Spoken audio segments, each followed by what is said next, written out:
Hello, my name's Simon Roy and I'm an analyst in the OECD's Directorate for Education and Skills.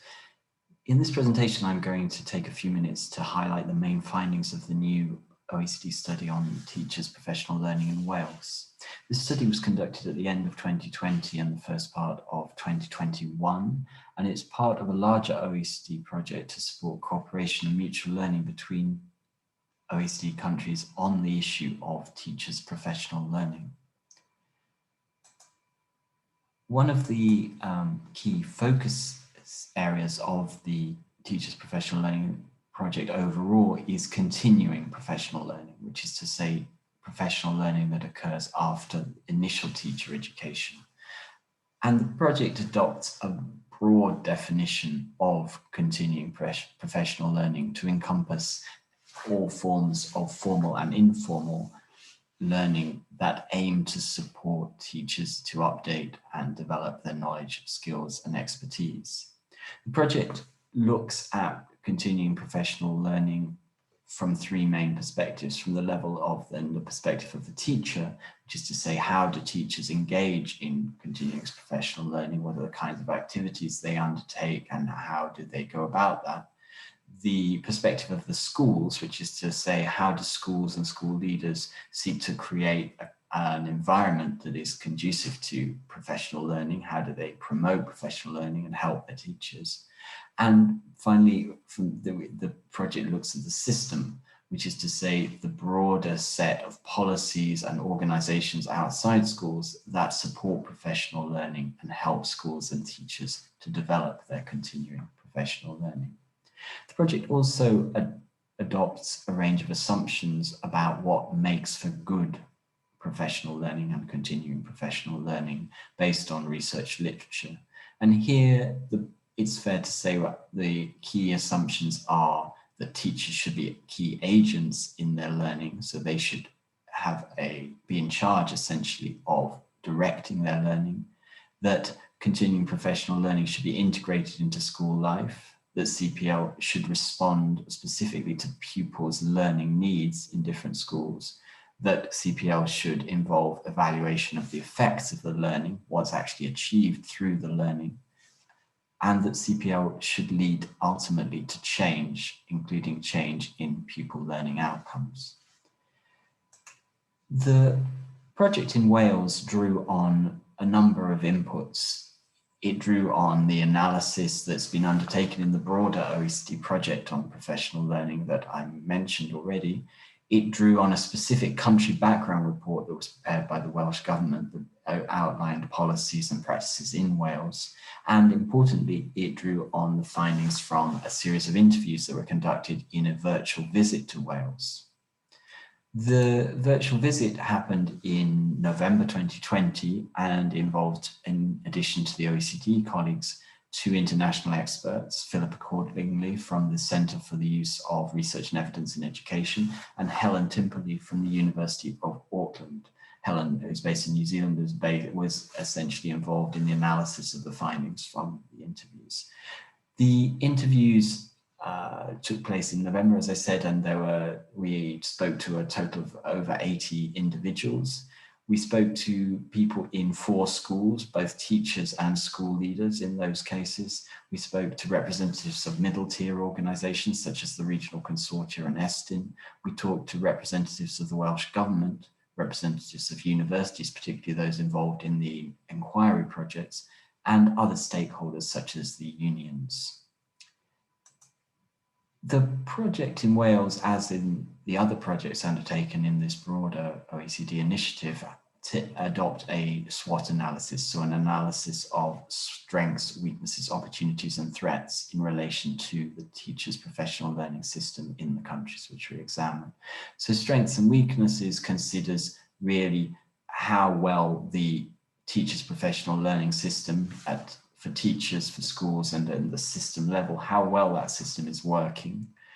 And opportunities and threats considers the broader environment within which teachers' professional learning occurs and whether there are potential positive or potential negative impacts that could be expected from that broader environment.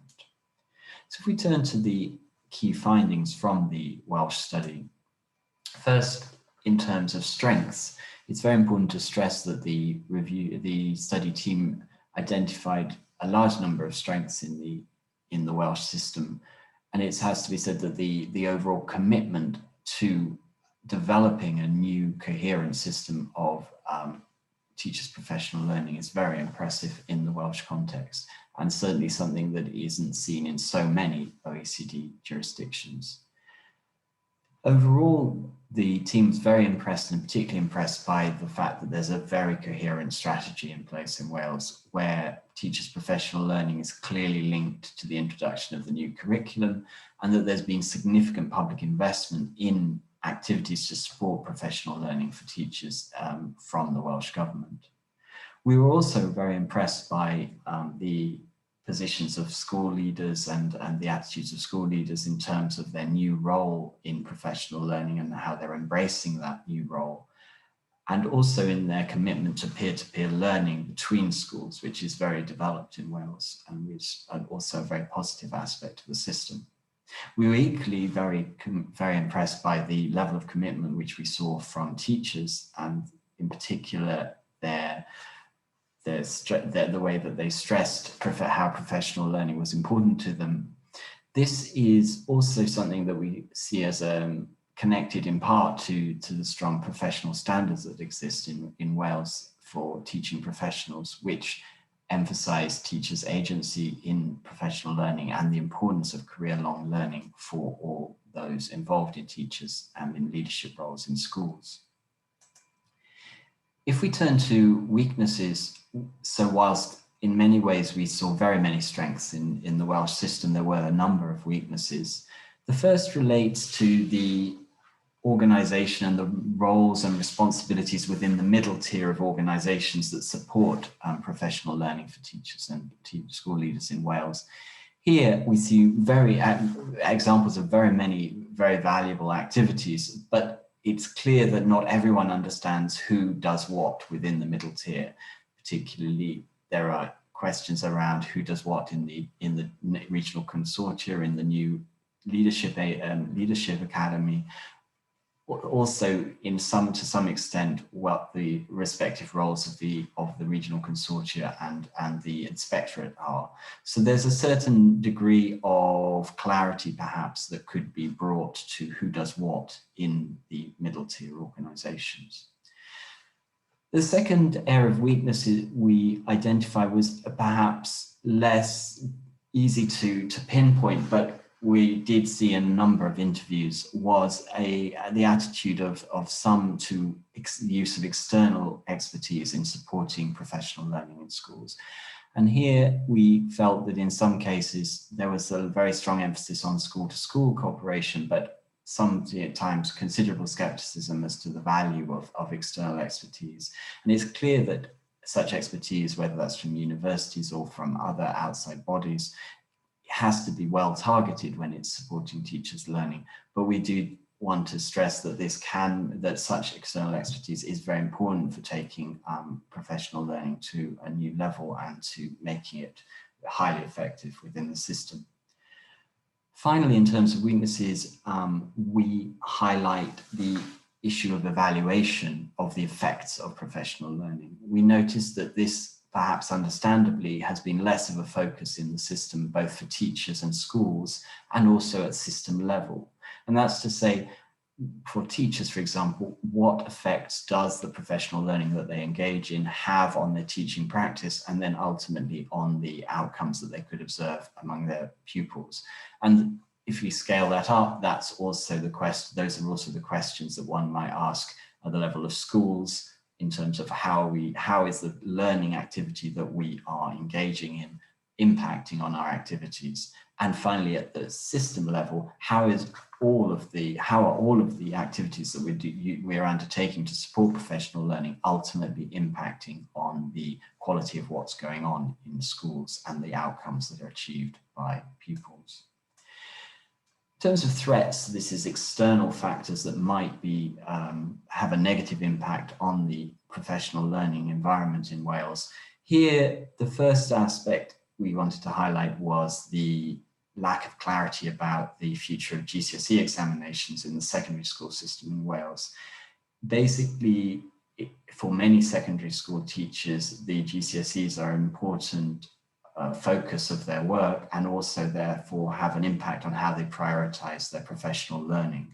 And as the future of the GCSEs is somewhat unclear at the time we had the interviews, this seemed to be something of a problem for teachers who are trying to decide where to focus their efforts. And that's something that probably needs to be addressed relatively rapidly.